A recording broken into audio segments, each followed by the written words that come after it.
Dua pria diamuk warga setelah ketangkap basah mencuri sepeda motor seorang wanita saat bertamu di kos Ibu Ida di Jalan Lunjuk Jaya, Lorong Seroja Ilir Timur 1, Bukit Lama, Palembang, Sumatera Selatan pada Rabu 11 Mei 2022 sekitar pukul 14 waktu Indonesia Barat.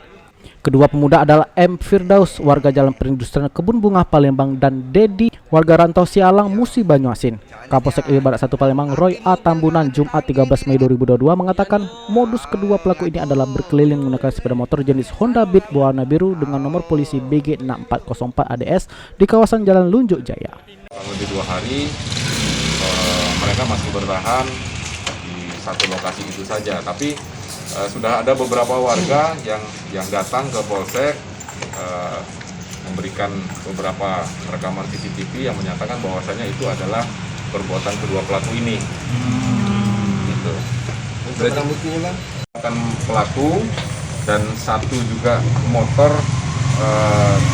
hasil atau yang akan dicuri dari kedua pelaku ini, dan satu buah kunci T yang digunakan pada saat akan mengambil motor korban. Oke, foto